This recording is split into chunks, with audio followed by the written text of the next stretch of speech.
नमस्कार, आप देख रहे हैं समाधान कब तक। अब आप मीडिया जगत में झारखंड के एग्जिट पोल देख रहे होंगे और कई चैनलों में अलग अलग तरीके के एग्जिट पोल दिखा रहे हैं, जिसमें कई जगह आप देख रहे होंगे कि इंडिया की सरकार बन रही है, कई जगह आप देख रहे होंगे कि एनडीए की सरकार बन रही है, कहाँ से कितनी किनको सीट मिल रही है। इन सब चीज़ों पर मंथन हो रहा है और पत्रकारिता जगत में जो वरिष्ठ पत्रकार है वो अपने अपने हिसाब से विश्लेषण भी कर रहे हैं।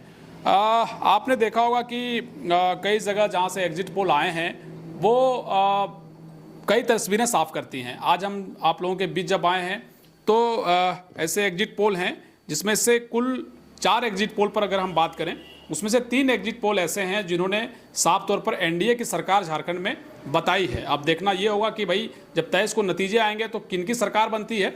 हालांकि कुछ कुछ सीटों पर भी आज हम लोग आपसे बातचीत करेंगे। कुछ सीटें ऐसी रहीं जहां पर हम लोगों ने ग्राउंड रिपोर्ट किया, जहां हम लोगों ने लोगों से बातचीत की और उन सीटों में किस तरीके का रुझान है, कौन भारी हो सकता है, कौन जीत सकता है, इन सब चीज़ों पर भी हम आज जो है इस खबर के जरिए आप लोगों के बीच हम बातचीत करेंगे। तो सबसे पहले हम जो एग्जिट पोल जिस एजेंसी ने की है उसकी हम चर्चा कर लें तो एक मैट्रिक्स एग्जिट पोल के अनुसार जो है इस चुनाव में झारखंड की 81 विधानसभा सीटों में 42 से 47 सीटें बीजेपी के नेतृत्व वाले एनडीए को मिल सकता है। ये संभावना मैट्रिक्स एग्जिट पोल के आंकड़ों के अनुसार है। वहीं इंडिया गठबंधन को 25 से 30 सीटें मिलने का अनुमान है। 1 से 4 सीटें अन्य दलों के खाते में जाने की संभावना है। जब हम अन्य कह रहे हैं तो उसमें आप जेएलकेएम को शामिल कर सकते हैं, यानी जेएलकेएम भी सीटें जो है 1 से 4 जो अन्य सीटें उसमें अन्य पार्टियों के भी हो सकते हैं। और जेएलकेएम की चर्चा इसलिए, चूंकि आप लोग जेएलकेएम के बारे में लगातार हमें पूछ रहे थे कि भाई किसका जो है जेएलकेएम कितनी सीटें ला रही है, उसमें से अगर हम चर्चा करें तो डुमरी की जो सीट है जिसको लेकर के आपने देखा होगा कि एग्जिट पोल में भी कई एग्जिट पोल में डुमरी की सीट जो है जेएलकेएम के खाते में जाती दिखाई दे रही है। हालांकि 23 को नतीजों के बाद चीज़ें स्पष्ट हो पाएंगी।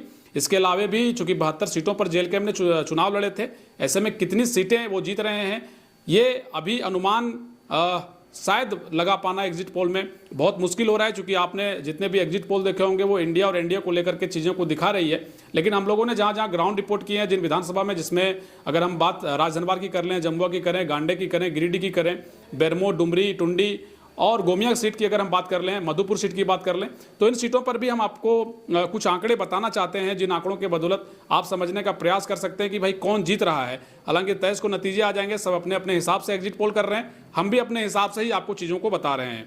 अगर हम चाणक्य एग्जिट पोल के अनुसार अगर चलें, उनके 45 से 50 सीटें जो है वो एनडीए को मिल सकती है।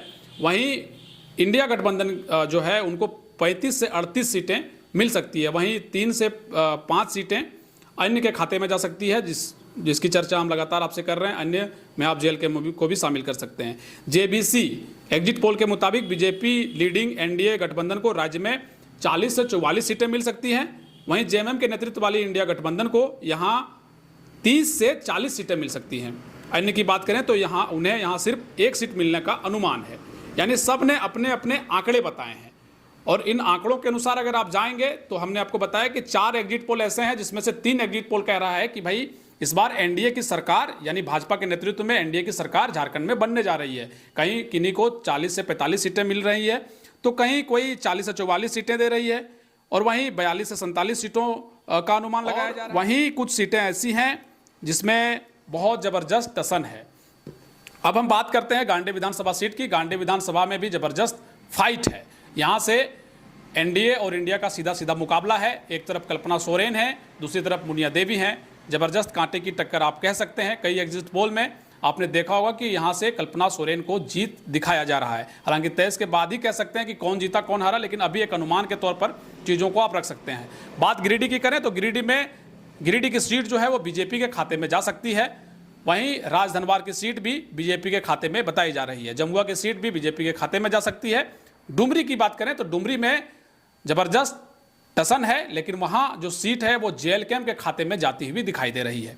23 को नतीजों के बाद चीज़ें स्पष्ट हो पाएंगी। जब हम गोमिया की बात करें तो गोमिया में भी जो सीटें हैं वहां आजसू के खाते में ये सीट जो है वो जा सकती है। हालांकि वहां भी जबरदस्त फाइट है, त्रिकोणीय मुकाबला वहां भी है। टुंडी की बात करें तो टुंडी में भी जो सीट है उसमें जबरदस्त फाइट है, वहां भी त्रिकोणीय मुकाबला है। जेएलकेएम के मोतीलाल महतो वहां से चुनाव लड़ रहे हैं, एनडीए की तरफ से विकास महतो चुनाव लड़ रहे हैं और इंडिया गठबंधन झारखंड मुक्ति मोर्चा से मथुरा प्रसाद महतो चुनावी दंगल में है। वहां भी जबरदस्त फाइट है, लेकिन कई जो नतीजे हैं, आंकड़े हैं, कहीं झारखंड मुक्ति मोर्चा के मथुरा प्रसाद महतो को जीत दिला रहे हैं तो कहीं विकास महतो को जीत दिलाते दिखाई दे रहे हैं। मधुपुर सीट की बात करें तो मधुपुर सीट में भी जबरदस्त दंगल है, चूंकि उपचुनाव जब हुए थे तो वहां तकरीबन 5000 के आसपास का वोट का मार्जिन था। हफीजुल हसन 5000 के आसपास जो वोट के आधार रहे, 5400 के आसपास का वोट का आधार था और उसी वोट के मार्जिन से गंगा नारायण सिंह को उन्होंने पछाड़ा था। लेकिन इस बार मधुपुर की सीट में भी जबरदस्त टसन है, वहां गंगा नारायण सिंह चुनाव जीत सकते हैं। इसके अलावे अन्य जो सीटें हैं, जिन सीटों पर अलग अलग तरीके से विश्लेषण की जरूरत है और शायद हम उन सीटों पर आप लोगों के बीच कल आएंगे और बारीकी से बताएंगे कि किन सीटों पर ज़्यादा तगड़ा मुकाबला हो सकता है। एक सीट जो बेरमो की बात है, बेरमो में भी जबरदस्त फाइट है। वहाँ से जेएलकेएम के सुप्रीमो जयराम महतो भी चुनाव लड़ रहे हैं, वहाँ से अनूप सिंह इंडिया अलायंस के तौर पर लड़ रहे हैं और वहीं एनडीए के प्रत्याशी के तौर पर रविंद्र पांडे वहाँ से चुनाव लड़ रहे हैं। वहाँ भी त्रिकोणीय मुकाबला है, कहीं कहीं जयराम महतो अनूप सिंह से लड़ते दिखाई दे रहे हैं तो कहीं कहीं रविंद्र पांडे से उनका सीधा मुकाबला है। तो ऐसी परिस्थिति है, ऐसी परिस्थिति में कौन बेरमो की सीट जीतेगा ये 23 को पता चलेगा, लेकिन वहाँ भी जबरदस्त टसन है, टक्कर है। और आप कह सकते हैं कि जो हमने जो एग्जिट पोल के बारे में हमने आपसे बातचीत की, जिन 3 एजेंसियों के बारे में हमने बताया, उन एजेंसियों के अनुसार यहाँ एनडीए की सरकार बन रही है। और एक मुख्य रूप से अगर हम बात करें, जहाँ एनडीए की बात हो रही है, जहाँ इंडिया की बात हो रही है, जब एग्जिट पोल के अनुसार एनडीए की सरकार जो एक आंकड़े के अनुसार दे रही है, कई एग्जिट पोल ऐसे हैं जो इंडिया अलायंस को यानी झारखंड मुक्ति मोर्चा के नेतृत्व वाली इंडिया गठबंधन को सरकार बनाते दिखाई दे रही है। तो एग्जिट पोल पर अभी स्पष्ट आप नहीं कह सकते हैं कि भाई सरकार किसकी बन रही है। अपने अपने हिसाब से जो जनता के फीडबैक होते हैं, जो सैंपल एक तरीके से लिए जाते हैं जनता के बीच में, वो एक बहुत बड़ा आधार नहीं होता है कि भाई आप कर सकते हैं। कई एग्जिट पोल कई बार सही होते हैं, कई बार गलत हो जाते हैं। ऐसे में हम जो आपको बता रहे हैं वो उसी हिसाब से बता रहे हैं, जो एग्जिट पोल पहले से किए गए हैं उन्हीं के आधार पर हम आप लोगों के बीच आए हैं।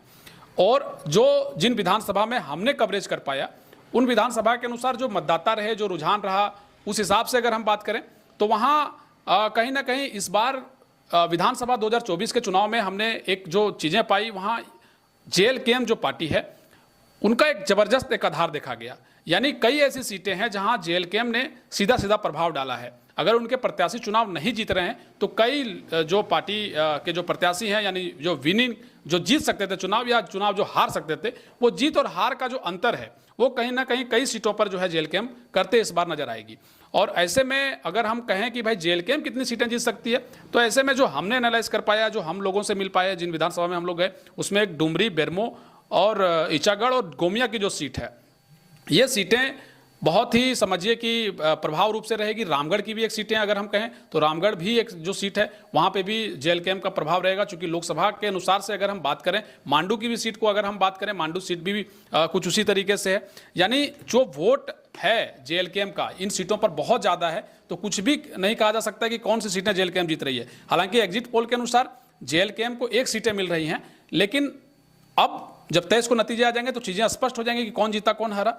लेकिन फिलहाल एग्जिट पोल कहीं एनडीए की सरकार बना रही है तो कहीं इंडिया की सरकार बना रही है, लेकिन हमारा एग्जिट पोल ये कहता है कि जनता ने वोट कर दिया है, ईवीएम में चीज़ें बंद हो गई हैं, जब खुलेगा तो चीज़ें स्पष्ट हो जाएंगी। थोड़ा धीरज रखने की जरूरत है जनता को भी और समर्थक को भी, कार्यकर्ताओं को भी और नेताओं को भी, तो स्पष्ट जो चीज़ें हैं वो हो जाएंगी। कल हम आप लोगों के बीच जब आएंगे तो एक बेहतर विश्लेषण के साथ आएंगे, उन सीटों के साथ जिन सीटों के बारे में अपने हमारे पास जो डाटा आया है वो डाटा के साथ आप लोगों के बीच आएंगे। वैसी सीटें जो बहुत हॉट सीटें मानी गई और उन सीटों में आखिर सच में कौन जीत रहा है, एक प्रयास हमारा ये होगा कि हम आपको स्पष्ट रूप से बता सकें उन आंकड़ों के साथ, तथ्यों के साथ, और सबसे बड़ी बात कि जनता के रुझान के साथ, कि भाई जनता ने इस बार किनको अपना नेता बनाया और किनके सिर जो है इस बार ताज बनने और सजने वाला है।